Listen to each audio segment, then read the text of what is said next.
Welcome to Your College-Bound Kid, podcast for parents and families everywhere. Whether you have kids that plan to attend college or you have current college students, you want them in and you want them to graduate. You want a quality education that will give you a skill set that will make you marketable for the jobs of today and the jobs of tomorrow. I am Mark Stucker, and I'm a college coach from Metro Atlanta. And I am Anika Madden, and I am a parent, also from Atlanta, currently in North Carolina. And I'm David Williams, and I'm a dad from Chicago, Illinois. This week in the news, an article by Thomas O'Shaughnessy from the Clever Data Center. Reality check, exploring unrealistic undergraduate salary expectations.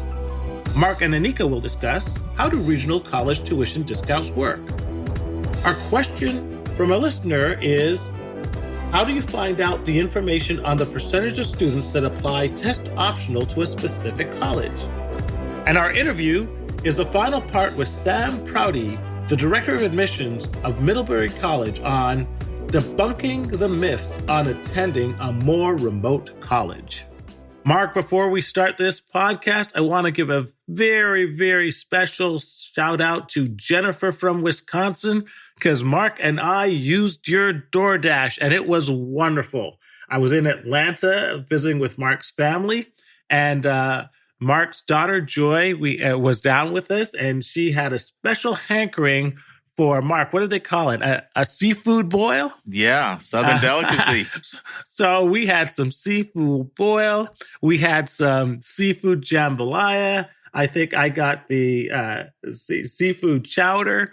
And we just chowed down with your DoorDash. So, Jennifer, thank you so much. I know that you sent it quite a while ago, but it took my daughter to actually unearth the email, and Mark and I about 45 minutes to figure out how to make it work.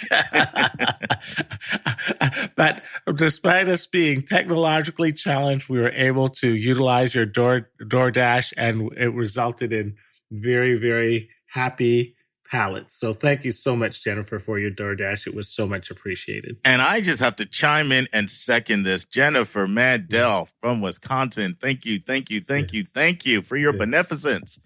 You showed us some Midwest love. I'm really feeling Wisconsin these days with this love. I know you were thinking about Dave and all the, he's doing this COVID-19 in the middle of it in New Jersey and New York, and you sent him a generous coupon. But I ended up getting the benefit too. So Dave generously said, you know what, I'm going to be at your house for a couple of days, so I'm treating. And treat Dave did. And I'm starting to wonder, is this the same Dave that when we were kids growing up, we'd all order foods at a restaurant and he would order nothing and then leech off Norm, my brother, and his two brothers, Andrew and David? Is this the same guy? Is this the guy we'd mooch off of our plates? This is the same Dave that was so parsimonious that I said he would push Abe Lincoln off the penny? This is a new Dave. This is a new Dave. Well, what happened? Nah, it's the same Dave. You just didn't realize that I raided your refrigerator last night. You'll figure it out when you're like, hey, where's my pasta salad? Who took that? Well, I'll tell you what, this new Dave, this is what my kids call big baller shot caller. So I might have to get rid of Dr. Lincoln Penny and call you big baller shot caller. So Joy was like, man, I really want this seafood boil, but it's like $28. And Dave's like, go for it. I'm not here that often. My wife Anitra has a feast. We all got in on the action. And then he rents a convertible. We drive all over the city in perfect weather. So Dave, I don't know. You may no longer be Dr. Lincoln Penny. You may be now big baller shot caller. Steak on day one, right. Crab on day two. That's right. Or as they say, don't hate the play, I hate the game. That's what they say that. All right, friends. Our regular listeners may have noticed that our podcasts were averaging about 2 hours in length, and lately they've been closer to 90 minutes in length. And I just want to know that's intentional. So almost a year ago, we did our survey. We wanted to know what you thought about the length of our podcast. And actually, 87% of you said you loved our length. But ever since COVID-19 and people have not been driving as much and they're working more at home, some of our most dedicated listeners have said, I'm behind several episodes on the podcast. So I talked with Anika, and they both said, why don't we just kind of try to shorten it a little bit? So we're not set on any exact amount of time. I'm not saying we want to have a 2-hour episode ever again, But look for our episodes to be a little bit closer to 90 minutes. I think with COVID, there's not as much driving going on, and we just want to be respectful of your time. Speaking of which, I do need to apologize. I know we said there'd be a Ball State College Spotlight, and I know for a lot of you, college spotlights are your favorite. But I had Saturday designated as my College Spotlight Research Day, and I was under the weather Saturday, so no College Spotlight on Ball State this week. But we will pick it up. Next 2 weeks, we'll have Sam Prouty doing Middlebury College Spotlights. But October 15th, Ball State will be back. And friends, if you're one of the ones who attended our Zoom session with Lisa Prescott, I know you loved every minute of it. There's no doubt in my mind, every single person that was there felt it was time extremely well spent. So what I want to encourage you to do is to sign up for the next one, which is with Sam Prouty. You've already heard Sam. You know he's an expert. He knows his stuff. And I don't want you to think, well, I'm not interested in Middlebury College. I guarantee you will learn. In fact, you can ask Sam any question about college admissions on the sign-up form. It doesn't have to be about Middlebury. And come listen and learn. In order to sign up, just go to yourcollegeboundkid.com, click the resources tab, click the question and answer with the YCBK interviewees, and then type in any question you have there about college admissions, and Sam will answer it on that call. Are you ready, Dave? It's admissions tip and admissions vernacular time. Okay, man, I want my chicken dinner today, man. So I'm going to be a winner on this one. I got my phone a friend. I got my Jeopardy hat on. Okay. Well, lately it hasn't been working. So it hasn't been working. You might need a new Lucky Charm over there, man. I know I'm due, man. So come on, bring it on. Bring it to me. All right. So the tip is one I've been hearing from quite a few admissions counselors recently. In fact, this week alone, 3 different admissions counselors shared this with me in sessions I was on with them. And basically what they're saying is this. When it comes to the optional COVID-19 essay, if you have been significantly disrupted, then write that essay. But as one said to me this week, we've all been disrupted by COVID-19. Right. So if your disruption is just average, we got a lot of stuff to read, I recommend passing on that. And I think that's good advice. Now, this particular counselor went on to give examples of what they would consider substantial disruption. One was somebody very close to you either passed away or came very close to passing away, or one of your parents lost their job. And it doesn't have to be that, but they gave those as examples. If you, for example, I wouldn't say that my plans to do AAU basketball over the summer were canceled because of COVID. Like everybody sort of lost out on those type of experiences. So that's just the tip. Do the COVID-19 essay if your disruption is substantial. If not, it's optional. And you can pass. And for the vernacular. Here we go. Drum roll, please. Partial college. And I'm going to give you a hint. It doesn't mean that you own part of a college. You're always deciphering the etymology of the word. All right. Partial college. All right. Well, I got to think this means that you're only attending college part-time, or you're having a part-time college experience while you do some type of internship or work from home or etc. Ding! I need a sound that means wrong. Like, dang, what's that noise? I need a noise to just ding you, man. At least you came clean with some. At least you went for it. So interesting. So I was part of a experiment this week where I was meeting with the Haverford College staff, and we actually read their files. And then we had to meet as a committee and give our views, a group of college counselors, whether we'd accept the student or not. And the counselors were there. And the student that I drew had a mom who did not attend college and had a dad who graduated from college. And so one of the people on the committee spoke up and said, would Haverford see this student as first gen? And the response was no, but this kid would be labeled partial college because one parent graduated and one didn't. So partial college, one parent graduated from college and one didn't. You're not first gen, but you're also differentiated from someone who has both parents are attorneys or have bachelors or MBAs or whatever. So partial college. Well, if I was a grade grubber, I'd be appealing this. You weren't even close, man. Oh, well. You'd be shot down in a New York second trying to appeal this. I think it's a matter of interpretation. By the way, every time I say New York second now, I kind of say it on pins and needles. I've said that kind of all my life. And then one time, one of my New York friends like, hope you know I'm really offended when you say New York second. Da, da, da, da, da. So Anyway, hope no one's offended. New York has a fast pace of life, so New York second is a second that's faster than a normal second. That's right, man. Let's turn to college hot topics in the news.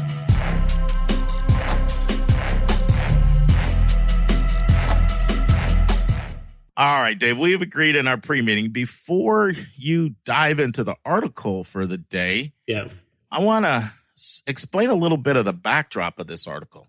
And it'll I think, make the article mean even more. So I'm going to read an email to you from one of our regular listeners who's a college professor. And I don't just read emails willy-nilly. I did ask for permission to read this email. And I won't give the last name, but the first name is Beth, and she is a professor in the University of North Carolina system. I won't say which UNC school, but she's a professor there. So here's what she wrote. She's like, Mark, I was thinking this morning, and I wanted to share my thoughts and get your reaction. By the way, this email's kind of long, but it's the whole thing is worth listening, so put your seatbelt on and stick with it. Having children and greatly value education, I have tried to support my children's education as much as I can afford. However, I think our culture has made a big mistake in encouraging our kids to focus on the best undergraduate college rather than the realities of what post-college is actually like. I see a few scenarios. First of all, there are families that encourage their kids to take the time in college to explore their interests, their passions, without much thought about the ability to get a job in the field after graduation. Secondly, there are families and students that think that getting a college degree will guarantee immediate financial success. And Beth goes on to say, most of the students I teach at the University of North Carolina are like that. They have postgraduate salary expectations that are very exaggerate. They think they're going to make $70K plus per year with majoring in X when they're probably only going to make $30K a year. Then thirdly, she says, there are families or students that think the student needs to get a degree that provides the income out of college to support their expected lifestyle. And she gives examples. She says like engineering, nursing, finance, actuary, computer science, which the student may not have the academic skills or drive to complete successfully, resulting in changing majors, withdrawing from classes, delayed graduation, higher student loans. Once a student graduates from undergrad and they're interested in grad school, I end up talking to a number of people who end up having to get a master's degree. And she says, I see a few types of students here. Ones who didn't realize that their college degree in major X was not going to result in finding a job that paid them enough to support them. Secondly, they didn't realize that their college degree in major X would not provide them the credentials they need to work in the field. She says, example, psychology. Thirdly, they feel they were misled, thinking that they would make a good salary with an undergraduate degree regardless of the major. And they realize that the only way to get a job in their passion is to go get a graduate degree, and the family didn't plan to pay for this. And so she shares this scenario, and she asks me, what are your thoughts about this? And it led to a back and forth email exchange because I agree with a lot of what she has to say. It's one of the reasons why we brought Amherst, Director of Career Studies, on to talk about the Career Center.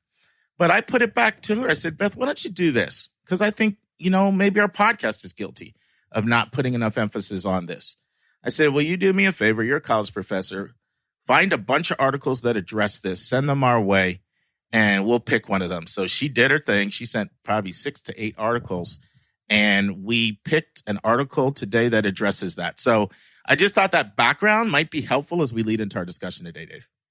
Yeah, and I think that's very good, Mark, because the article she sent is very meaty, and there's a lot of data here. Yes. She's a professor. Yeah. She's not going to be a lightweight. Absolutely. So in the interest of time, what I'm going to do is I'm going to highlight the 10 statistical points that this article makes and then throw it open to discussion. Sure. Okay. All right. So it's by the Clever Data Center, and it is called Reality Check, Exploring Unrealistic Undergraduate Salary Expectations by Thomas O'Shaughnessy. So it is a survey of 1,000 undergraduates on their salary expectations. And these are the 10 major points it makes. Number one, students tend to overestimate how much they'll make. They think that they'll make about $57,964 out of college. They generally make $47,000. But even number two, 10 years out, they overestimate their 10-year salary by about $15,000.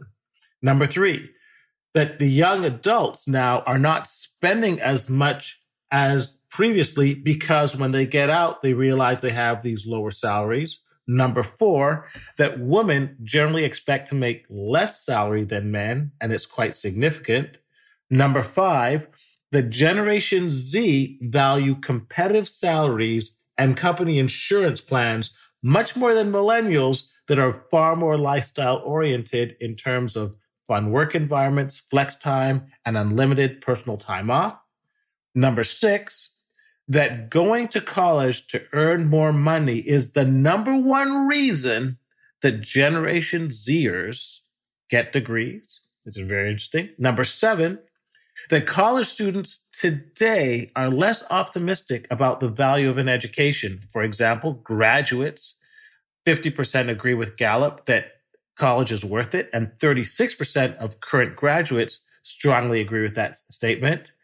Number 8, that engineering and humanities majors tend to be the most realistic about their salaries.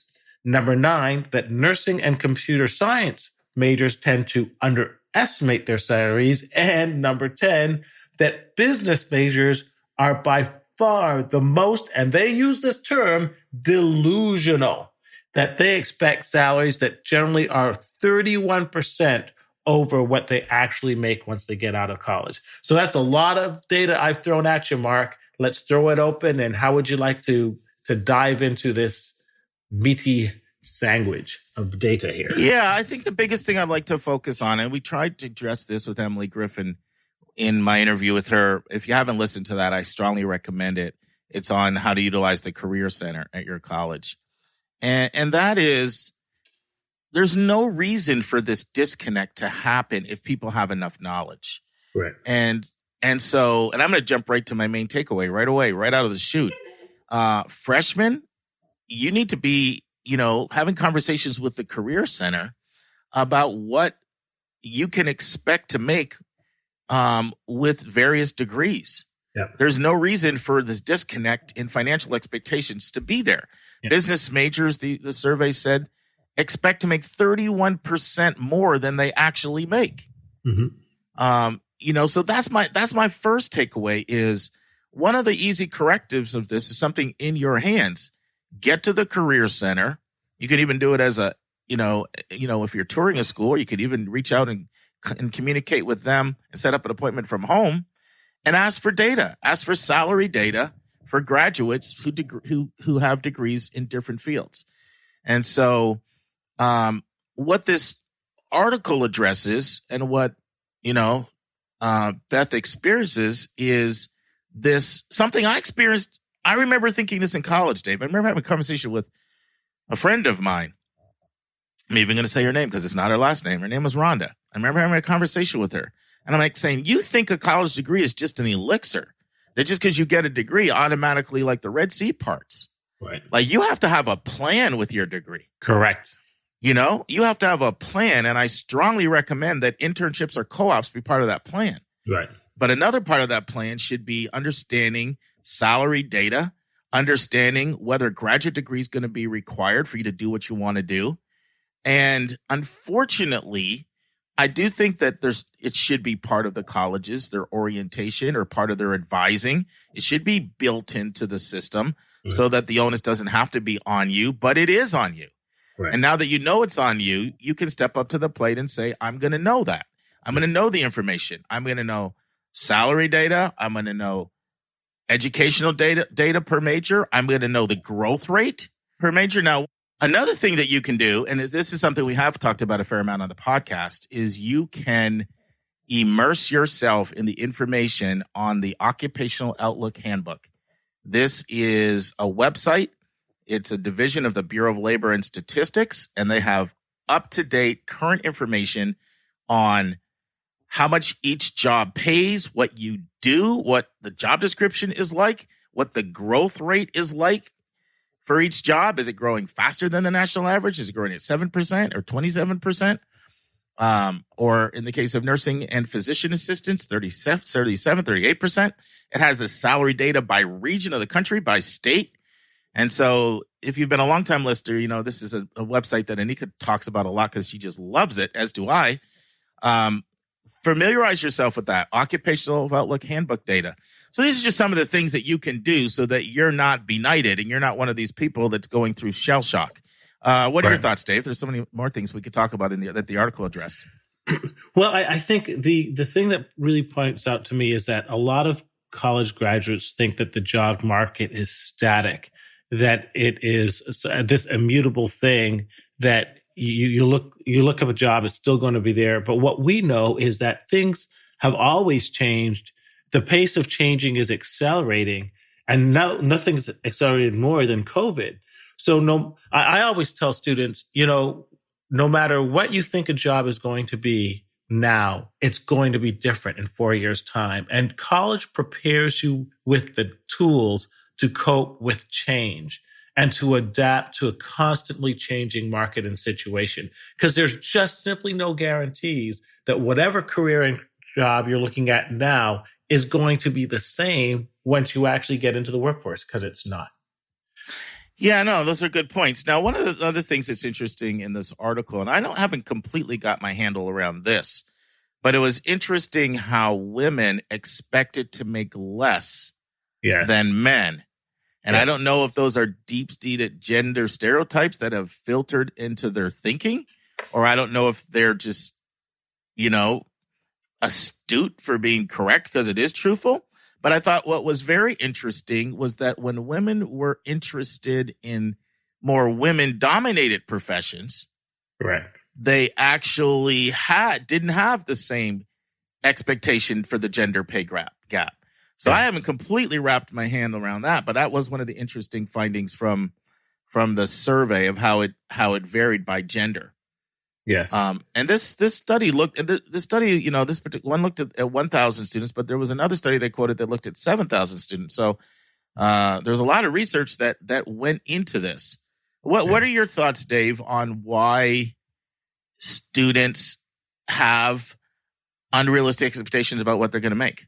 Well, I think that social media, Facebook, and Instagram presents unrealistic lifestyles all the time. Kids are surrounded by stories of athletes that have $100 million contracts, of Kardashians that make $1 billion a year, about people on Facebook who zoom around in fancy cars and live in San Francisco and make $250,000. And I think they have an unrealistic sense of how hard it is to make those type of salaries and how hard it is you have to work to break into any field. So I think that's number one. And then number two, I think that when you look at engineering, they don't understand the complexity of all the different majors. I mean, just because you say you're a computer engineer, there's a big difference between working at Google and as opposed to working at a local software firm. So it just doesn't appreciate the competitive pay structures in every single field that, yes, there's the top 1% that might make this salary, but the general person starting out makes this salary, and to ascend up that pay scale takes a lot of hard work and actually a lot of additional life experience and training. So those are the two things that come to mind. Yeah, and a third I would add to that is I think it's just sort of in the atmosphere. It's just out there, like go to college and everything transforms for your life. Correct. I think that's just out there. And one way you can test that, especially if you're in like middle class or upper middle class circles, if someone were at all to suggest I'm not going to college, people would just be completely aghast. Oh my goodness. Like the implication would be like, you loser, you have no future. Now, if you flip that, what are you saying implicitly? You're saying implicitly that this thing is so incredibly valuable that it would just be so completely transformative in your trajectory. And it may be, but I think just the focus on that without more of a precision, I think creates unrealistic expectations. I think, you know, college is not defined more broadly. One, it's not defined just in terms of income, right? The other values that you get besides income. Yeah. But when it comes to income, it's so much more of a blunt instrument, the way it's described, than like a precise instrument. You know, it's just like go to college and everything works out kind of thing. Well, I remember the best advice that I was given, which was that the purpose of college was never to prepare you to have a job. A job involves a specific set of skill sets that, ironically, you do get if you're computer science. You learn how to code. If you're a nurse, you learn how to take care of patients. But you don't necessarily get if you're an art history major, if you're an English major, even though the broad educational liberal arts background is going to prepare you in much more ways for life and for adapting to change. It doesn't specifically prepare you for one specific job. And so I think we have to adjust our expectations of what the purpose of college is. If you want to get a skill set, you're much better off going to a community college and learning how to do this one particular thing to fill this one particular role. But what college does is prepare you for life, not necessarily for a job. Yeah, the only thing I would add to that, because, you know, I'm a big advocate of the humanities and a big advocate of the social sciences. Yeah. But you need a plan when if you're looking at, you know, majoring in history or English or philosophy or sociology or psychology. You need a plan. Like if you just think getting your degree and then, you know, stick by your phone and, you know, 6 or 8 employers are going to call you with $60,000 plus offers right out of college, then you're in for a rude awakening. Yeah. And you may find yourself at Starbucks or in your parents' basement. Right. And I think that's what too many people think, because like we put so much focus on the degree. Even, you know, you'll even hear it could be a college, you know, athlete that dropped out of college and never got the degree. And now they went back and I got my degree. Yeah. And with the emphasis put on the degree, I can understand why the import people take from that. Well, if I just get the degree, then the Red Sea parts for me. Yeah. And so that's what I think is at the heart of this. Yeah. You know, my wife and I and daughter like listening to a program that I'm sure you know, Shark Tank. Yeah. I love Shark Tank. What impresses me about Shark Tank is, number one, the product may seem very simple. A sponge, you know, one of the great success stories was a sponge. Another one might be just a specific utility tool or so forth. But that you got people who might have been working in an engineering field for 10 years, and then they plow their life savings and then have 5 years of R&D and then 2 more years to get a technical patent or patent pending, and then have to raise all this money for a sponge. And then, of course, the sponge takes off and they make $1 gazillion. But people don't recognize how many steps and how much went into just making that sponge. And that you look back, and certainly they could not have done it without their education in engineering and their background. And they couldn't have done it without the prior 5 years of job experience in that particular industry. But the journey to get to that sponge was far more in-depth and complicated than I could have ever imagined if I had not been hearing their story on Shark Tank. And so I think college students have to recognize that college is a vital part, an integral part of their career, but it's really just the opening part of that journey. Yeah, the last thing I'll say is the other thing I may not realize is like all the people that tried to get on Shark Tank that didn't get on Shark Tank, all the people that tried an idea, it didn't work out. Some persevered and eventually found success, some don't, and you know, and lost their savings. So I think people should just be aware of all stories, not just like the successful ones. That's correct. But I think I think hopefully what we've done in this conversation and through this article is accentuate several things. One, you should be aware of the educational path that's going to be required for what you want to do. Is it something that's going to need a bachelor's, a master's, a doctorate? You should be aware of the salary expectations, and you can get that, you know, through places like the Occupational Outlook Handbook, and you can get it specifically from the Career Center and the institutional research they have at the school you're at, so that, you know, you can't wait for somebody to come to you with this information. And thirdly, you got to come up with a plan. Correct. Of how are you going to differentiate your bachelor's degree to all the other people that also have a bachelor's degree that are competing for jobs? What are you going to do to make yourself more marketable so that you're the one that gets the job? When I say have a plan, What do I mean? I want to share a story with you. 9 years ago, I was working with a student who was a valedictorian of her class. She ended up enrolling at Davidson College. And after she was there for 2 years, her dad reached out to me and said, "We need to talk." We actually met in person, and he said, "I'm not paying over $70,000 for my daughter to major in sociology. This is ridiculous. What job is that going to lead to?" I told him that most people don't end up with jobs in their major, and there's some things she could do to position herself to increase her employability. But that did little to nothing to quell his frustration. Well, his daughter ended up doing several things. She minored in economics, and she did great internships between the summer of her rising junior year and her rising senior year.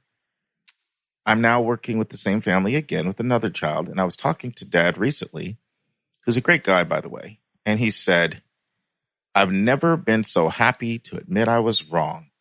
I guess my daughter knew what she was doing after all." He said, "She's making very good money. She's off all of our insurances. She's even off the cell phone family plan. And she got to study what she wanted to study in college." But he said that economics minor and those internships were the key. This is what I mean when I say you have to have a plan. And I think those are things, hopefully, that we, underscored and heightened the consciousness of. And I want to thank Beth for that very, very helpful email she sent in, and then also for doing the research and finding a great article for us. Amen. Now it's time for our step-by-step walkthrough of the college admissions process.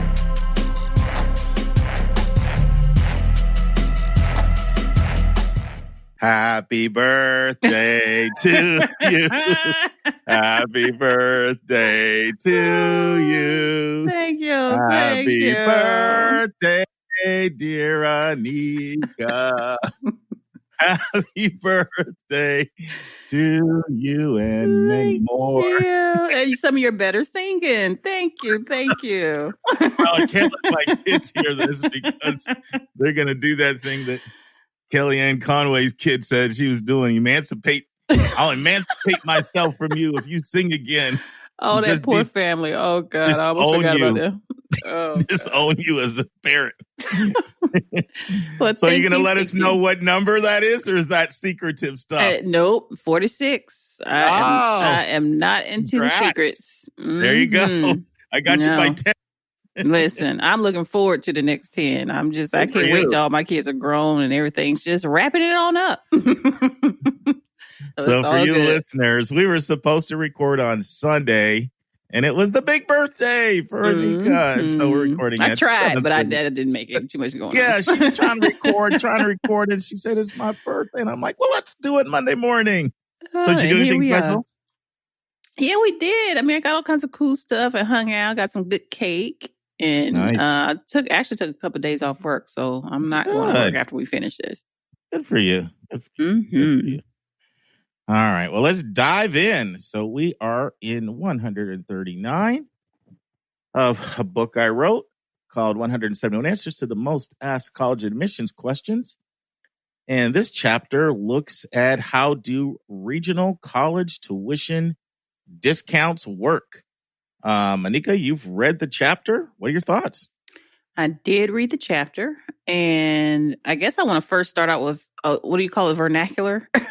Admission vernacular, yeah. These things are called like 3 different things. So I know. They're either educational compacts, they're known as regional exchanges, or tuition exchanges. So let's start there. Yep, or tuition discounts. Tuition discounts, right. Yep. And again, this is all about the students going to an out-of-state school at a lower rate than the out-of-state tuition, and sometimes at the actual in-state tuition. In some of these cases, I see. So what I didn't realize is that, actually not obviously because I didn't know it.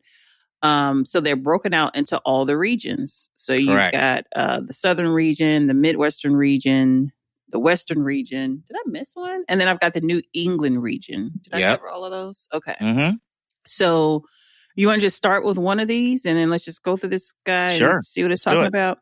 Now, let's do it. Now, I do have a question about the Southern region because, first of all, the states the participating states are Alabama, Arkansas, Delaware, Florida, Kentucky, Louisiana, Maryland, Mississippi, Oklahoma, South Carolina, Tennessee, Texas, Virginia, and West Virginia. And the question I had is about Georgia. You messed Georgia. No, Georgia's on there. I left it for last because I thought at one time, I don't know if you said it, I read it. I thought Georgia didn't participate in these guys. No, what I said was North Carolina.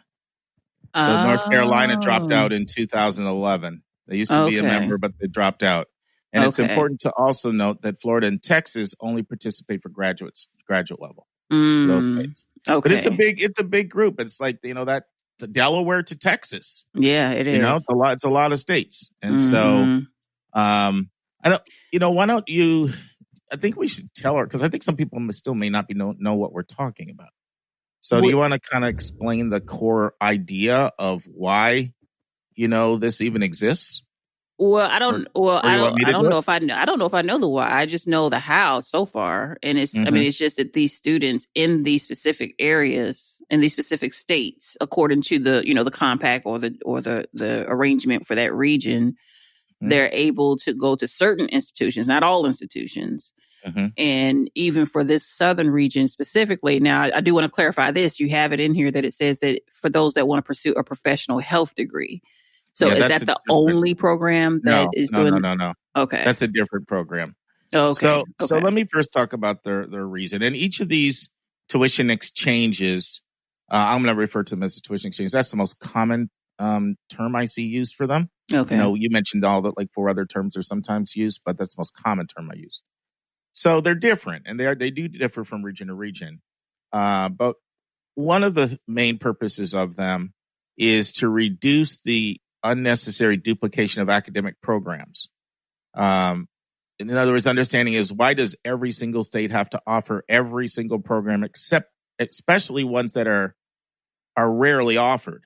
Like if your neighbor offers it, why not allow that to be the offering for the region? It just can reduce unnecessary duplication of programs. And it also gives you kind of some benefits of living within a region.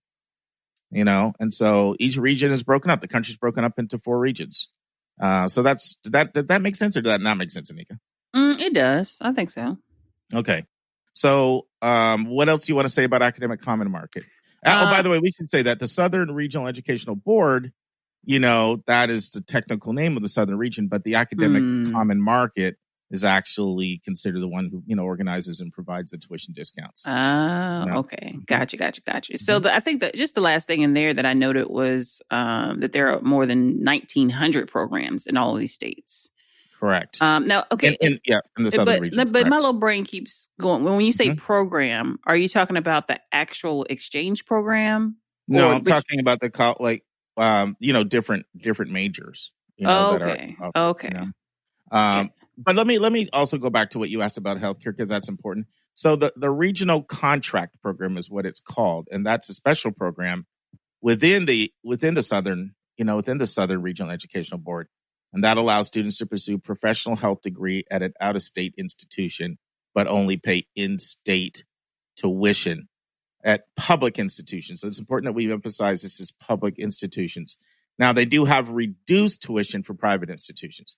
But here we're talking about things like dentistry, optometry, osteopathic medicine, podiatry, veterinary medicine, and just medicine in general. So that's part of that healthcare alliance we talked about earlier. But those are all professional degrees. Okay. Q beans. Well, I just want to make it clear. So the way this actually works is, you need to be interested in a major that is not offered by your state. Okay.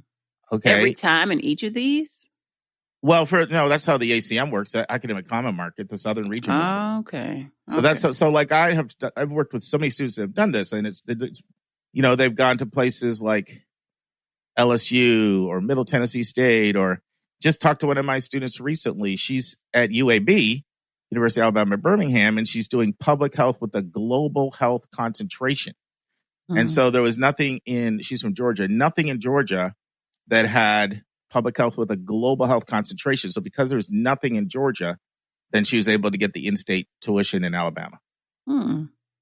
So there's a certification process where you have to have some signatures and everything as well. But the biggest thing I want people to know about this program, besides the fact that, your state can't offer that major, that program, is that this is, for the most part, this is not based on GPA. So there are some institutions in some states that impose additional requirements such as full-time enrollment or GPA.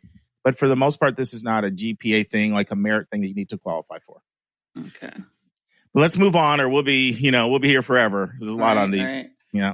Okay. All right. So the next one we have is the, again, going back to the Midwest, or going into the Midwestern region. So can I do a audible? Could we do New England next? And the only reason for that is I see similarities between the New England Regional Student Program and the Southern Regional Educational Boards program. Okay. And the big similarity is that it's primarily also based on an undergraduate or graduate program not being offered in your state in the same way that the Southern region works. And that's not really how the Western or the Midwest one works. Okay. And I found it to be interesting because I was trying to, in my brain, I'm like, what major could possibly not be offered? Because there's always so many majors in all these schools. Like, it's like, oh my God. I was interested, and you answered the question because you gave the example of the global health thing. There's a lot of them. Yeah. Like if you, and one thing I like, some states do, some colleges do a great job. Like if you go to Middle Tennessee State, if you go to their website and you look up, they have an academic common market section. They will tell you for each state, they'll list the approved majors on there. Meaning for, like if you're coming from, whatever, like let's say, you're coming from South Carolina, it'll say, okay, your state doesn't have these majors and we offer them. So you can get in-state at us if you take these majors. A lot of times they're really, really, really specific like that. They're these real niche majors that have a real specific focus. One of my students went to LSU who was interested in communications, but it wasn't communications with a focus on political communications. And so because there was nothing with a political communications focus in the state she was coming from, so she was able to get in-state there. Wow. Okay, so in the New England program, you've got, or the participating states are Connecticut, Maine, Massachusetts, New Hampshire, Rhode Island, and Vermont. Correct. Did I get all those? Okay. Yeah, you got them right. A few more things. There's actually 82 public colleges and universities that participate. They participate for both the associate's degree, the bachelor's degree, and the graduate degree. So for all of them, they participate. It's a total of over 700 programs altogether. Okay. And so, yeah, so that's it. But in a lot of ways, it's similar to the Southern Regional Education Board, ACM, is that they're focusing on, does your current state not offer a program that a neighboring state that's in the coalition offers? Anika and I are so grateful for everyone who has financially supported our podcast.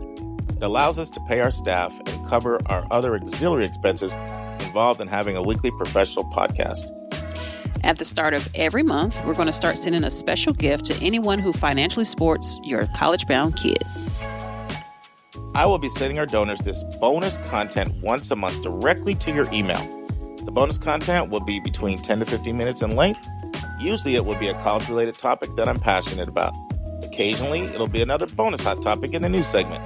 Sometimes it'll be an answer to a question that one of our listeners submits to us via email. And you'll receive these monthly audio blogs for a gift of any amount. We know that $5,000 to one person is $5 to someone else, and we don't want your budget to be a hindrance to you receiving this additional bonus content. So if you want to support our show, just go to yourcollegeboundkid.com and click the donate button. And if you've already financially supported our podcast, you will automatically start receiving this bonus content via your email. This bonus content is our way of letting our financial supporters know in a tangible way how much we appreciate you. And if you have any questions at all about our monthly bonus content, just send your questions our way. That's to questions@yourcollegeboundkid.com. Once again, questions@yourcollegeboundkid.com. So you want to switch? You want to go to Midwest or West next? Let's go. Let's try Midwestern. We've been trying to get at them. Yeah, you've been trying to get there for 5 minutes on me. On birthday girl, you get your choice. Okay, Midwestern region time it is. So we're talking about Illinois, Indiana, Kansas, Michigan, Minnesota, Missouri, Nebraska, North Dakota, and Wisconsin. And so again, tuition discounts at certain Midwest public and private schools. Yeah, this is also, this is also known as the MSEP. And I personally think this is one of the weaker ones. So it's true that it's nice that they say that public institutions agree to charge students no more than 150% of the in-state tuition price. Now, remember, for academic common market, you get in-state. So this is 150% of in-state, which is still can be a significant reduction. Private institutions offer 10% reduction. All enrollment decisions are made at the discretion of the receiving campus, so the campus you're applying to, and they can exercise certain rights. They can limit participation. They can set specific admission requirements. The one thing I don't like about the Midwest region is when you look at the list of colleges that participate, it excludes a lot of the schools that most students that want to go in the Midwest want to go to. So, and you don't see that as much with the other ones, so to me, that's, look, it's great if you like one of those schools, and there's still a lot of schools to pick from. They have over 13,000 participants in the MSEP, the Midwest Region program, a savings of almost $100 million. I was like, Mark, you're talking about all this for a lousy $100, right? $100 million.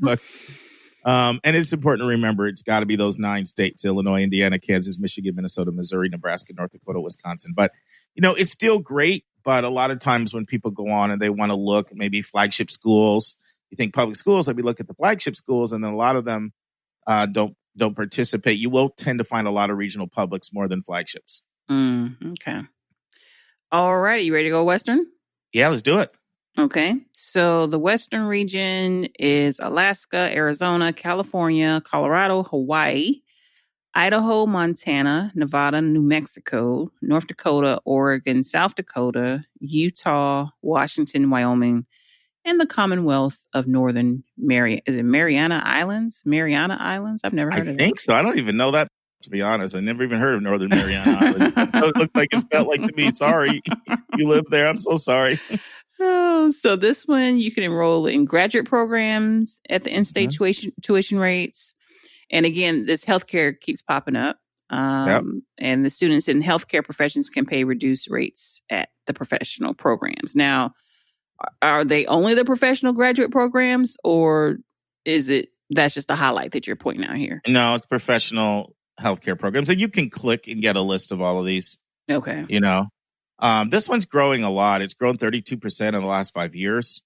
This one actually has the largest total amount of tuition savings of any of them, $400 million. Remember, the Midwest one was it's actually $93 million, so it's a little less than $100 million. This one's over $400 million in savings. Wow. An average savings of $9,600 per student. So that's a pretty significant chunk of cheese there, almost $10,000 per student. This one, Western Undergraduate Exchange, oftentimes goes by the acronym WUE. And it is agreement amongst these 16 different colleges, to provide steep non-resident tuition savings. Normally, it is the same as the Midwest, pay no more than 150% of the institutional residential tuition rate. But I find it has a lot more eligible institutions that participate in the program. You can see that they're encouraging people to go into the healthcare field by making it that discount available. That might end up helping Nia. I said Nia. So sorry. Who's Nia? Working with a couple Nias. That just came out wrong. Janaea, your daughter. Because vet programs are included in that. If it turned out that she wanted to, leave the state, something for you to kind of keep an eye on. But, I love these programs, and I love it when I tell people about them and they have no idea. I feel like I'm Santa Claus when I do that. I do. You are Santa Claus when you do it. It's such a rush. I got some good news for you, and you're going to love it. This could be a potentially substantial savings. So So what are your thoughts, Anika, about, Well, we can't leave out DC. Talk about DC for us. So DC, for these folks that aren't in a real estate, offered up to $10,000 a year toward the cost of any public university outside of DC, and $2,500 for certain district colleges, HBCUs, and 2-year colleges nationwide. So, this one, where I shouldn't say of course, but has eligibility requirements and is on a first come, first served basis. Mm-hmm.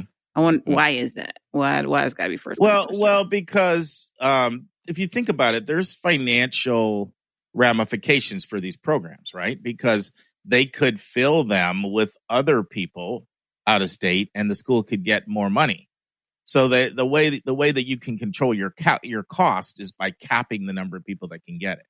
That's how you control your budgetary costs. Otherwise, so for example, like, you and I are both in the southern region. And so if the southern region is looking at another person coming out of state that's outside the southern region, out-of-state tuition can be 3 times the cost of in-state tuition. That's not uncommon at all. So, to a certain extent, you are hindering the college's ability to add money into their coffers when you do this, but it's part of an exchange. So that's why you limit it. You limit it to sort of control your costs. Mm-hmm. Does that make sense? Yeah, I'll take that. Okay. And I know some people might be confused. They might think, didn't you guys talk about this last week?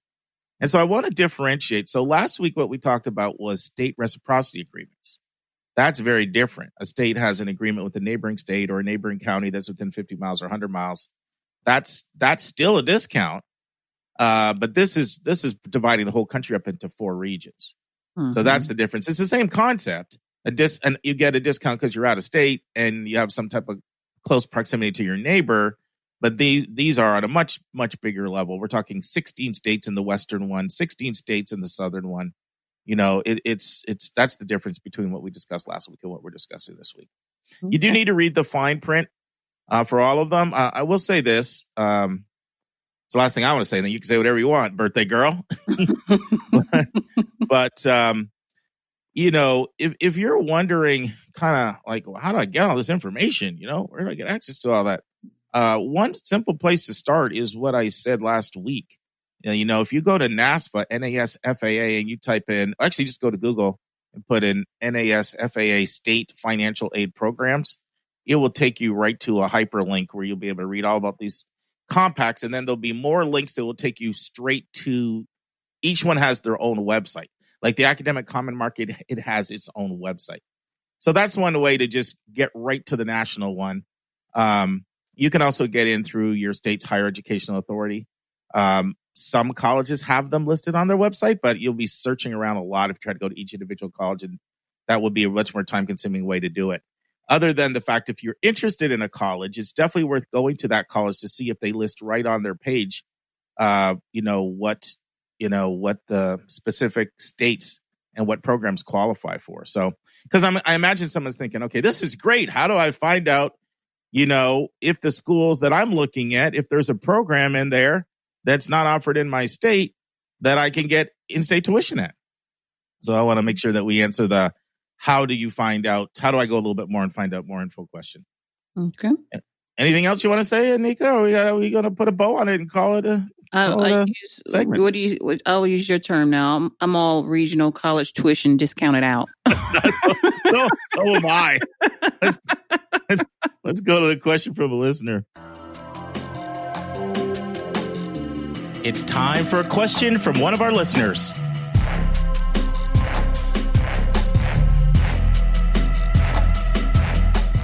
All right. This week's question is from Miss Annalisa in New York. I'm going to read Annalisa's kind comments here. She says, "Thank you so much for all the great information you have provided since the start of the podcast. I am proud to state that I have never missed one episode." You go, Annalisa. Go, girl.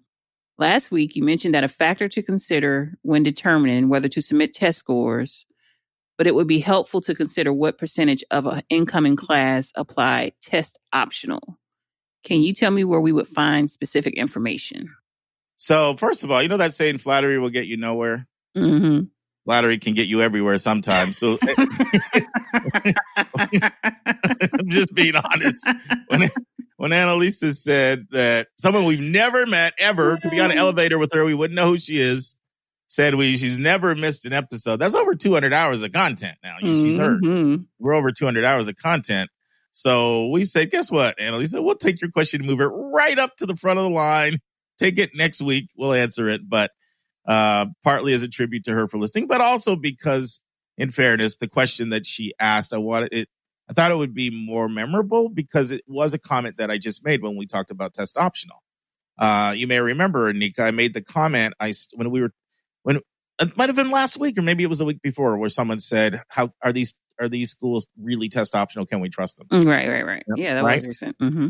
And so one of the, and basically what I said to summarize there is they intend to be test optional, but they're human. Some will do a much better job at others at being able to implement it. And it's certainly their intention to do that.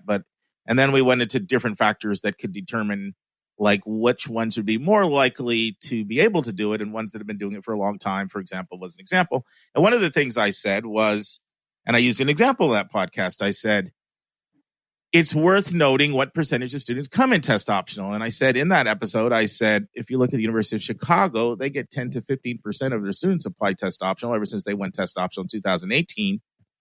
Whereas Union College, it's closer to 40%. And then I said some years for Pitzer College, it's been 70% or even more of their applicants have been test optional. And I said the higher percentage of students that come in test optional, the more college is just so used to making decisions on that. But what I never said was, how'd you get that information? Where'd you get that 10 to 15, 40%, 70? So that's basically was her question. Like, is there a way? Is that just secret knowledge you have, Mark, or can I get that somewhere? And so that's her question. And any comments before I dive in with an answer, Anika? No, go right ahead. Yeah, so there's several sources. So sometimes I pull information because sometimes in information sessions they share it. Like Union shares that. If you do a Union information session, they share 40%. There used to be a big book that I used to have that I don't get anymore because it's all online. That used to have this. It used to say the percentage of students that came in test optional, and I would just go there and get it. But the last time I got that book was like 2012 because everything's online and it's outdated like almost as soon as you pay for the big giant book. So let me give you some other sources, my best sources for getting this information. One source that's pretty good, it's not completely totally accurate, but it gives you a real good sense, is to go to the Common Data Set, which, I know you love the Common Data Set. We talk about it all the time, Anika. Mm-hmm. If you go to Common Data Set and you want to go to section C and then you want to go to C-9, and there's a question on Common Data Set that says, what percent of students submit ACT or SAT scores? Now, you may think, well, that's it. That's all I need. You just gave me the answer. Well, the reason why this is not precise is, let's say a school says, let's say it's a test optional school, and they say, that 80% of kids submit it, the SAT, and 90% of kids submitted the ACT. What it won't tell you is, are some of those kids that submitted the SAT the same kids that also submitted the ACT? So there's overlap there. So, because if a lot of kids do that, a lot of kids do submit both their scores. So it's a pretty good quick. Yeah, a lot of times they do that. It's very common, actually. A lot of times people don't know that they can only pick one. A lot of times both the scores are the same, and especially if they're high. In fact, there's sometimes I'll advise people to submit both scores. If I have a student that got a 1550 on the SAT and a 35 or 36 on the ACT, I'll tell them to submit both. Show that you've mastered both tests well. So sometimes it's advisable to do that. So because people can submit both, you can't just look at that answer in C9 and deduct exactly the number, but it really does give you a pretty good approximation. It's worth doing. So if you want a quick estimate, just go to like section C9 of the Common Data Set and you'll get your information there. Now, if you want to get something even more precise, this is hit or miss, but I said, you know what? Let me try it. I'm going to try it for the three schools I mentioned, which were, I said, in that episode, I said, U Chicago, 10 to 15%, Union, 40%, and Pitzer, some years have been over 70%. So I tried it. I said, let me do this little test and see how many of them it works for. So what you do is you Google the name of the school you're interested in, and you Google test optional policy. you Google test optional policy. So that's what I did. I did it for all three.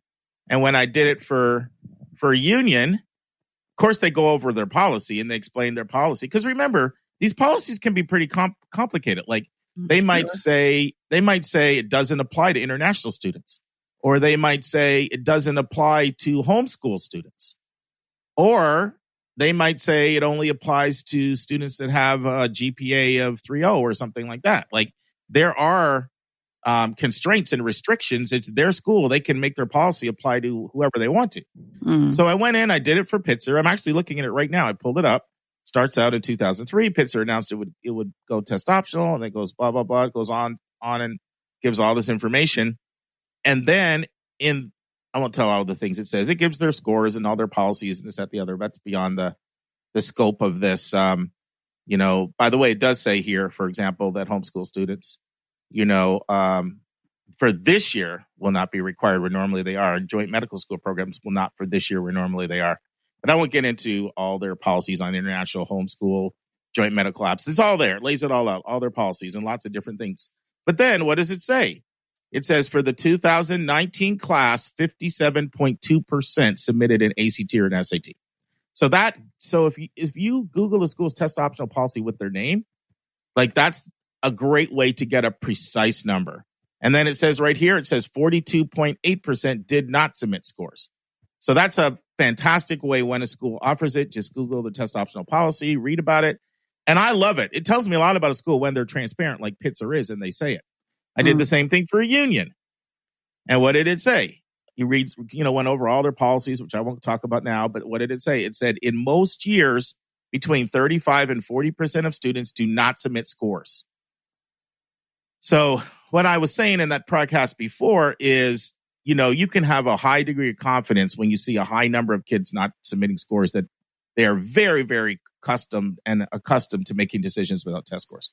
But then I tried it for University of Chicago. And guess what, Anika? What? Crickets! So yeah, I was wondering who was going to be the not transparent ones. It's crickets. So I think they probably didn't do it because 10 to 15 is not that impressive. Like here you're saying, I don't want to judge them. They have their own reasons. I'm not in their mind. But you're saying, hey, you don't have to apply test scores. Yeah, but only 10% do it. That's like, well, wait, what message are you sending? So there wasn't as much of a brag point. So they never did it. So what do you do if they don't do it? Call them. You ask the admission officer. This is a completely appropriate question to ask any admission officer. It will not be seen as invasive. It will not be seen as inappropriate. And you will get an answer. And if someone doesn't know, they should say, I'll get back to you on that. But they should know. Anybody other than a brand new first year rep should know that answer. That should be a question that they've gotten quite a bit at fairs, at info sessions, follow up from individual students. So there it is. So if you want a quick way to do it accurately, Google the test optional policy. And sometimes it's there. And when it's there, it's usually precisely there. You can go to section C9 of the Common Data Set and get a rough estimate.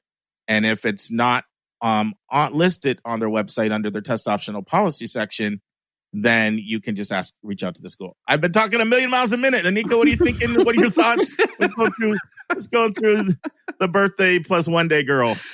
I am honestly thinking about my bed and how I'm so looking forward to go back to sleep. And I haven't done that in so long. I'm going to be honest. I love the honesty. First of all, enjoy your birthday. Because unlike University of Chicago, I am transparent. Yes, you are transparent. At least you were honest. At least you were engaged for a while. We were in the conversation before you started. No, I'm just teasing a little bit. I'm teasing a little bit. So no, I think it's a very little bit. I think it's the real deal. No, I think it's all good. It's a lot of great information, and you answered Annalisa's question. That's where you go find it. Go forth and prosper. Yeah, I just want to say one thing. I don't want to give the impression that if a school is new to test optional admissions, or if they have a low percentage, that they're not going to try their hardest to do this process without test scores. They really are. I was on with 2 different colleges this week in just meeting with the colleges. One was Haverford College and one was Yale. And in both cases, this came up. And in both cases, they're like, we are going through extensive training on how to read test optional because it's new to us. Okay. So they admit, like, we're learning to do it, and they really, really, really want to be true to what they say they're going to do. But the last thing I want to say, and this is really important, most of the time at highly selective schools, test scores aren't that big of a factor. I'm telling you, they're not. And that shocks people, because we always talk like, aren't test scores a huge part of the admission process? Right. So why do you think they wouldn't be that big of a factor, Anika? I guess because, people, this whole debate around, test scores and the accessibility to tutoring and, all these expensive courses and all this stuff, where these kids are actually thriving in the classroom still. I don't know. I mean, that's my first thought, is that the whole inequality issue around access to high-end test prep, that's a big deal. So I'll say it's 3 reasons primarily.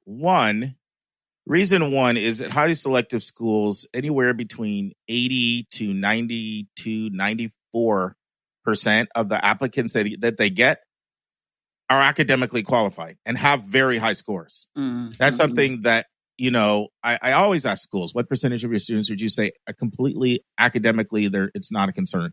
And I hear any numbers, 80, I hear 80 on the low end and 92, 94 on the high end.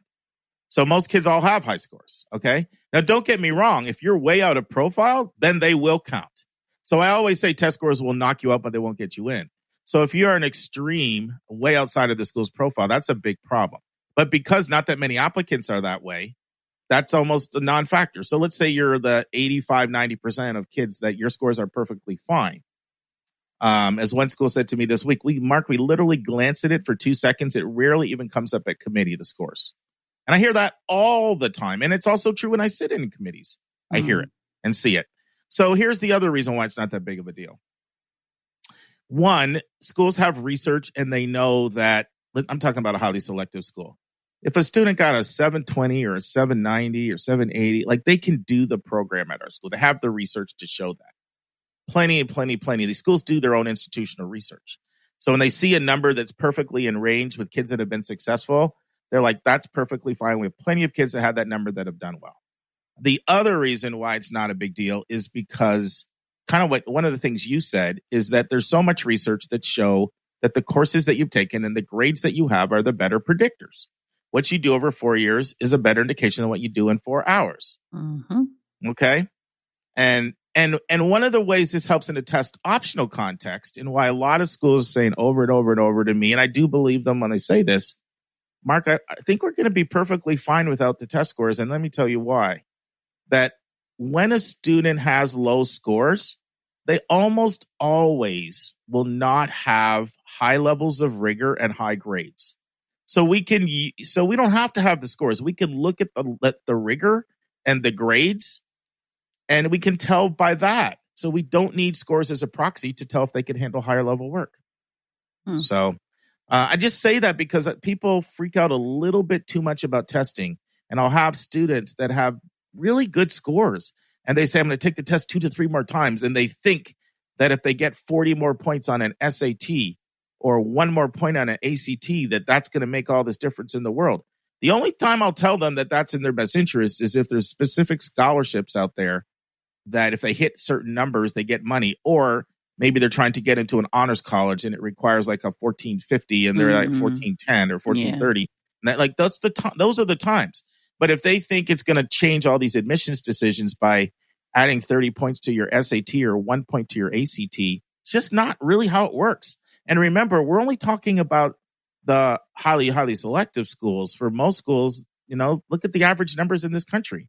21 ACT and around a 1060 SAT. Those are like national averages. So, all right. I know I had to go off on my soapbox. We love the soapbox. It's good. Well, guess what? I think you're going to like something more than the soapbox right now. Bed. Go to bed and get some sleep. Okay. All right. Happy birthday again, but I'm not singing one more time. I'm stopping while I'm ahead before I get behind. Just in case my kids listen to this episode and decide to emancipate me. And thank you. Okay, friends, you heard the first part of my interview with Sam Prouty, and you know that he's a sharp guy and he knows his stuff. We're talking about debunking myths of the more remote or rural school. In part 2, which is our final part, Sam talks about the CCI, the Center for Careers and Internships. He warns us not to stereotype a school by focusing too much on what they're mostly known for so that you overlook other strong departments that they offer. Sam also encourages our listeners to go beyond just talking to admissions officers when you're doing research. We talk about one of the other stereotypes that Sam and I discussed in part 1, the myth that there is nothing to do with the more remote college. Sam tackles a third stereotype he mentioned in part 1, that there's no diversity at a school with the more remote location. I asked Sam his thoughts on a few of my theories of the advantages of colleges in more remote locations, and Sam responds with some sentient insights and examples. And finally, Sam talks about when college visits are most helpful. Listen and enjoy. And now, this week's interview with a special guest.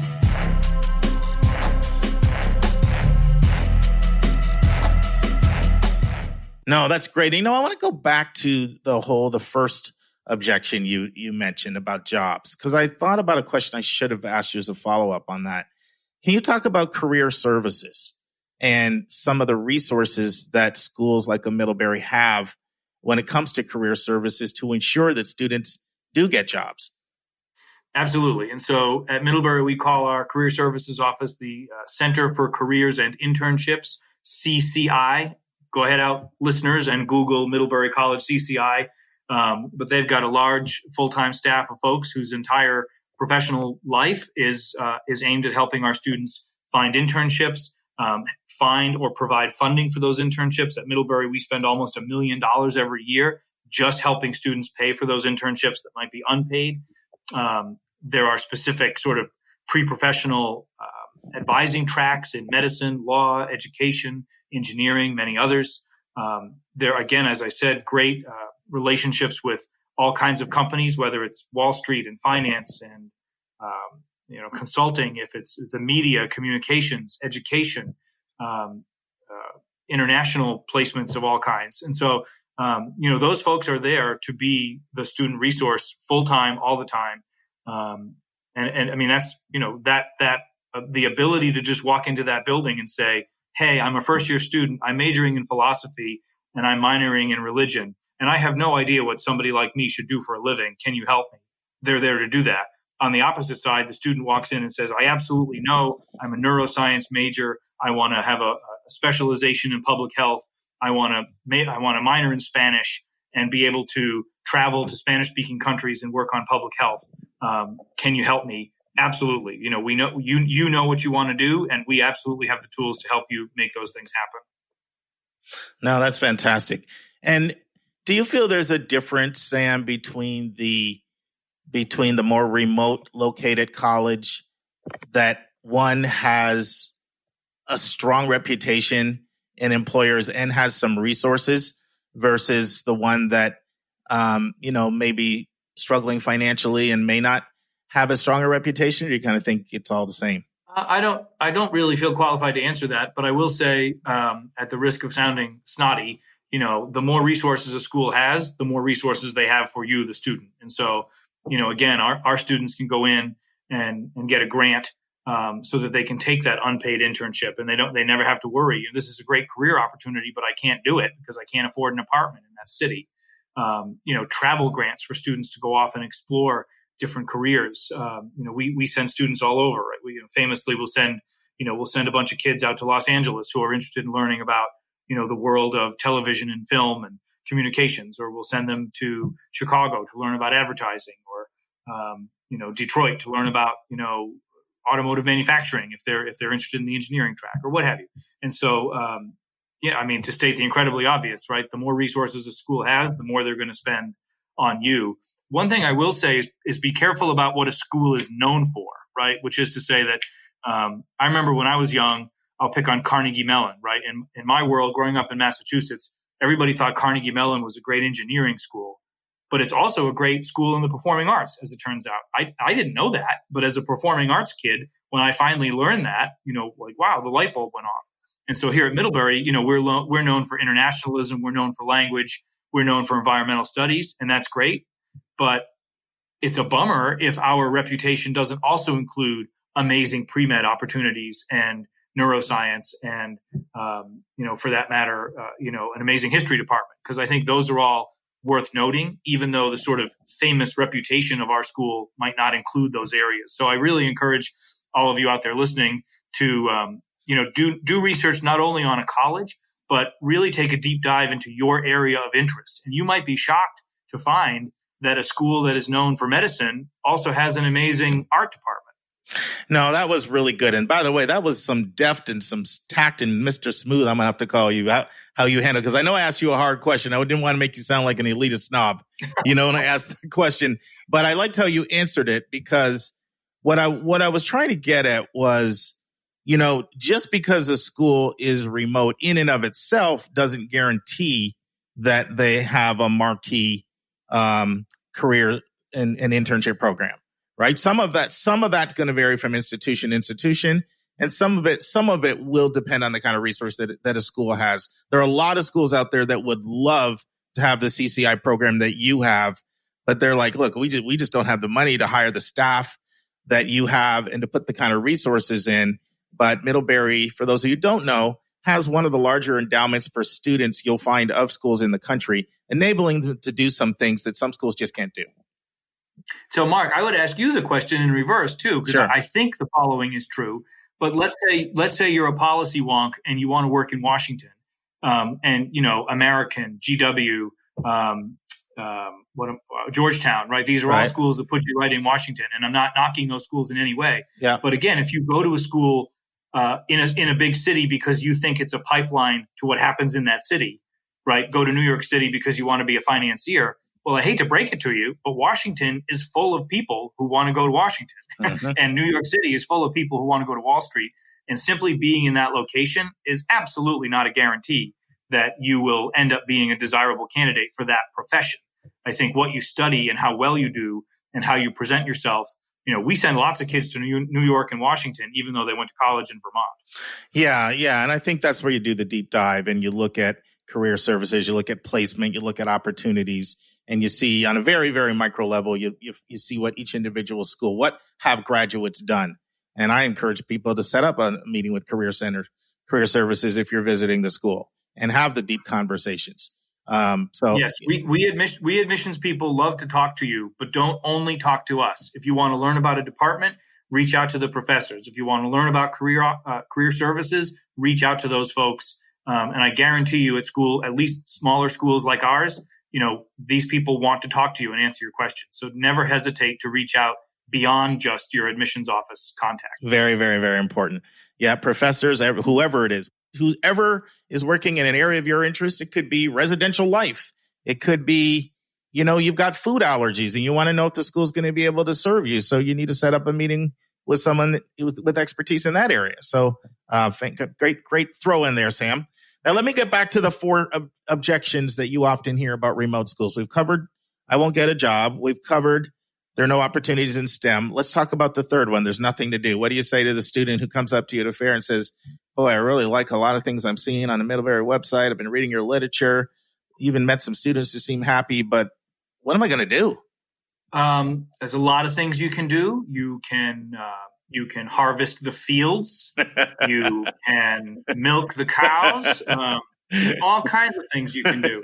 I think these smaller schools definitely have a more campus-based life. But the truth is, there's a ton of culture at any college campus and in any college town. And so, if you're a thespian or a musician, there's going to be a ton of a cappella groups and plays and playwriting opportunities to join, or orchestras or jazz bands. And if you're an athlete, you're going to join, at least at Middlebury, you're going to join a competitive D3 team and have a great time. You're a political activist. You want to write for the newspaper. You want to volunteer in town. These things are all easy to do.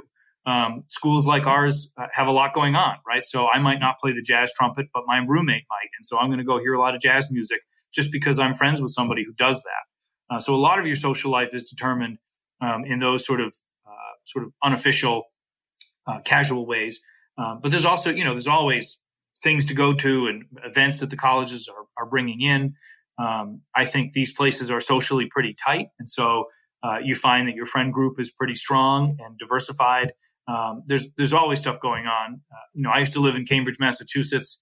I hated going out in Cambridge, Massachusetts, because I always sat in horrendous traffic, and there was a crowd of people everywhere I went, and it cost a fortune to do anything. And so, at Middlebury, there's a lot to do. It's easy to get access to it. It's often free or very cheap. So I think there's some real advantages, frankly, to the social scene in these smaller places. We happen to be near Burlington, Vermont. That's 40 minutes away. That's easy to do. I would be remiss if I didn't point out that, nature's bounty is all around us. Not that you have to be the hiker, skier, mountain biker, backpacker extraordinaire to be happy at a place like Middlebury. But the truth is, it's unbelievably beautiful. And if you are into those things or might want to get into those things, it's there and it's just lovely. And so I don't think we have a lot of bored students on a Friday and Saturday night. If anything, we hear that, there's sort of, how do I fit it all in? I want to go to the dance and I want to go to the performance. And I also, I have a one-act play that I'm in and I need to rehearse for it. And my good buddy plays squash, so I want to go and support him at his squash match. And, maybe I'll go on a date or two here and there too. How do I fit all that in? And so I think you'd be surprised at how full one's life can be, even when you're not in an urban area. All those points were great. Well said. Well said. Let's take a break to learn about Mark's recommended resource for the week.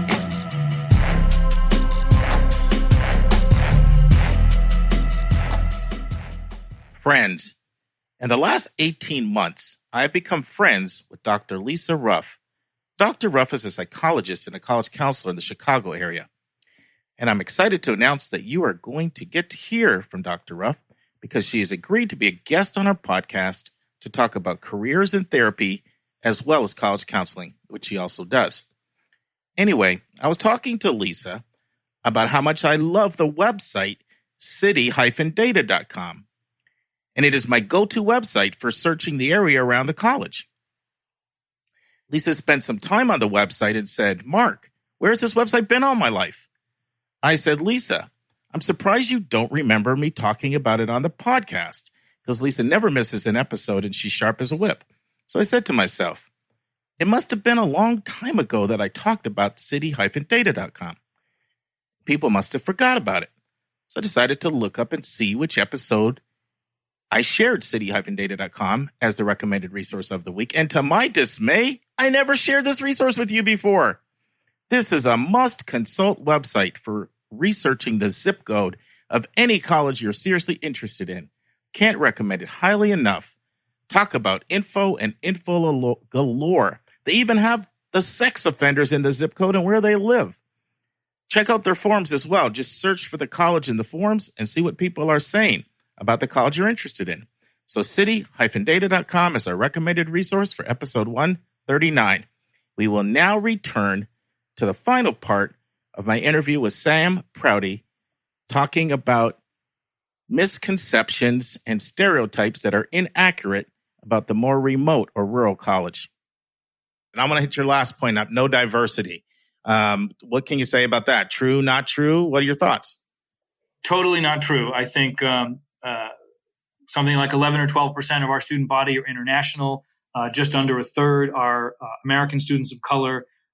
School like Middlebury, we have that big endowment that you referred to. So financial diversity is very much there. We meet full demonstrated financial need for all of our students, which means you don't have a situation where only rich people can go to a school like ours. The whole point is no matter what you can afford, we're going to meet you where you are. I think beyond the diversity of the color of your skin or your home state, political diversity, diversity of your interest, all of these things are really important. And if I can give a plug to small schools, diversity matters at a small school because you are surrounded by difference everywhere you go, right? You go to the dining hall and you're going to be at a table with people who are different from you are, and you're going to live down the hallway. And that might be true at a huge school too, but it is inescapably true in a good way here, right? So if I know who I'm going to vote for in November, I'm not necessarily going to be surrounded only by fellow students who are going to vote for that candidate. And we're going to have those interesting conversations at dinner. And I'm going to talk to people who are from places and backgrounds and identities that I might not have even come across in my life until I've gone to college. And that is so healthy. I'm I'm 42, and my career in education has taught me so much about where people come from, and I'm still learning about different identities and backgrounds, and thank God I am, because without being exposed to that kind of diversity through the work I do, I just wouldn't know very much about myself or the world or other people. And it's so critical to not only be surrounded by difference, but to have it be a part of your daily life and a part of your education. Well said. And I love how you covered multiple aspects of diversity in this country. Because of our history, people think of race initially, but there's so many other components of diversity. And I appreciate Sam bringing some of them into that conversation. And just because we're talking right now, and this is being recorded on a day we're very close to these really disturbing racially motivated occurrences in our country. It also deserves to be said. Colleges are doing a lot of work to make sure that we have all of that diversity, but also specifically supportive of racial diversity. Everybody out there, Google the colleges. Here at Middlebury, we have something called the Anderson Freeman Center, which is our multicultural sort of center. There's all kinds of affinity groups and support groups, whether it's by race or sexual, gender orientation, and so forth. Even look at the curriculum. Middlebury has all kinds of academic coursework in examining the world that we live in. And I think diversity goes way beyond just sort of social programming. And it's important that people look at all of those levels. Great. Now, there are a couple other advantages that I can think of, Sam, to the more remote location. I want to kind of mention both of them and just have you say whatever comes to mind. So one of them is it's very important to get to know yourself. That's extremely important. I think anybody realizes it. The more you know yourself, the more you can do things like pick careers that are in line with your skills, gifts, and interests. And most of the time when people really want to learn about themselves and get to know themselves, they try to get away from a lot of noise, hustle and bustle, and be in a place that's more reflective. So I'll ask both of them to you at the same time. So one advantage of a more remote location is an opportunity to engage in more reflection, partly because of nature and partly just because it's not always loud and noisy. Another one is a higher percentage of students tend to live on campus, giving a place more of a community vibe versus more of a commuter vibe. So do you agree with one of those, both of those? Anything you want to say? Those are just a couple of my thoughts I wanted to share and see what you think about them. I agree strongly with both. Obviously, here at Middlebury, something like 97% of students live on campus all 4 years. We guarantee housing all 4 years. So the residential piece, the residential point that you made is well taken. You and I'm sure at some point in our conversation are going to talk about the importance of fit, cultural fit. Mm-hmm. So students out there listening to this, if you live in New York and you love riding the subway and you want to be able to get, any version of global food within 5 minutes, if that's part of who you are, then you don't want to come to college in Vermont. So part of your question is also just about fit and how you see yourself in the world. But certainly, I think living in a quiet place, we hear from big city folks all the time, it's so quiet. I couldn't go to sleep when I first got here. There was no light. It was so dark. And those can be moments for some growth and reflection for sure. But I do think, personally, I think being quiet and being alone sometimes are very, very useful and helpful. And it might be easier to do that when you're hiking a trail than it is when you're in a big city. Yeah. My last question for you now is kind of related to this, which is, and it's related to your fit question, which is, talk about how important visits are and how students should have an open mind to visit places like Middlebury, and how if they come away from that visit and they're not feeling it, then that's important as well. I don't want to say too much, but I just want to talk about the visit because I think it brings in some of the things you're talking about. Like, it's hard sometimes just theoretically to conceive of where you think you may find a home. But when you visit, a lot of magic happens or it doesn't happen. I call it a magnet. It can draw you in or it can repel you. Anything you want to say about the importance of the visit, Sam?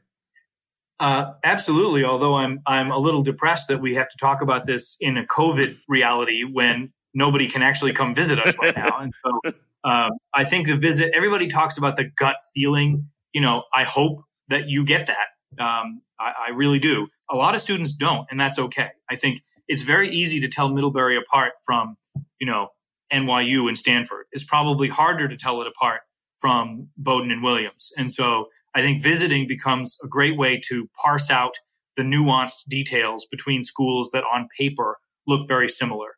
I think the vibe, and I love Bowdoin and Williams. They're great schools. But the truth is that we are all different, and you're going to get a different vibe based on location, based on the tour guide you might meet that day, based on the surroundings, the town, et cetera. And so if you can visit the schools, I think that's a great thing to do. If you can't, I will say most of these colleges have done a lot of work in the last 3 months to put all kinds of resources online for you so that you can get that sort of gut feeling, perhaps through a series of videos or an information session conducted via Zoom. So I think the resources are there, but absolutely, if you can set foot and walk around, you're going to have those kind of guttural reactions, which can inform you. Now, in my profession, we worry about that, right? Because Middlebury is a great school. If you happen to have a tour guide that would not have been your best friend and maybe even rubs you the wrong way, don't discount a school just based on one interaction or one person. That's a real tough one. I remember when I was at Westtown and I was doing college counseling, and I was working with a business manager who worked at the school. And I put together some schools, and they'd come back from a visit, and he was giving me feedback on how the visits went. And in one particular school, he said, we just had a terrible tour guide experience, and I came back and I said, well, kind of, the standard line, well, you could have easily got someone that you liked a lot more, and you could have had a completely different experience. I really encourage you not to just discount the school off of a bad tour guide, and he said to me, I'll never forget this. He said, if I go to a school and I get a bad tour guide, I can only come to one of two conclusions. Either that's the best you've got, or, or you didn't put very much time into this match. And neither one of those options is good. And I was like, okay, I understand I'll still continue to challenge people there, but I also understand the reality of the impact, the missed opportunity. I'm sort of a car nut. So, my analogy is that it's like taking a test drive. You can do all the research you want, but until you take the car for a ride, you just don't know what it feels like to drive it around. Right. So to whatever degree possible, if folks can test drive their schools, again, you can get a lot of that same feeling, especially now in the COVID era where so much is virtual. But if it's possible to visit schools, and hopefully very soon, maybe by fall, people can take their road trips and visit schools again. And I have to say, frankly, parents out there, it's a lot of fun. I can't wait until I can stick my daughter in the car and, take a road trip and visit all these different schools and then have dinner with her and say, what did you think? And how did this one feel different than that one? It actually is a very enjoyable process if you open your mind up to it. No, fantastic. And Sam, normally I'd put you on the hot seat now, wind it down, call it a day, but you've graciously agreed to come back. And I know we've talked a little bit about Middlebury, but next week we're going to dive into some real specifics about Middlebury. So I look forward to having you come back next week, and we'll do a deeper dive in Middlebury. Does that work? Sounds great. Thanks. Next week in the news, an article by Valerie Strauss of the Washington Post. College applicants will make the pandemic a focus of their admission essays. Should they? Mark and Anika will discuss, what is federal work study? Our question from a listener is, what does the research show? Why only 41% graduate in 4 years? And our interview is with Sam Prouty, the director of Middlebury College admissions, on Understanding Middlebury College. And our college spotlight will be Sam Prouty's interview on Middlebury College.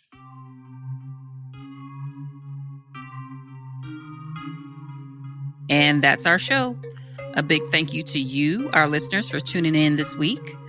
Your College Bound Kid is produced by Dave Vasaya of podcastengineers.com. If you find this podcast helpful, it would help us tremendously if you would subscribe and write us a review on your favorite podcast listening station.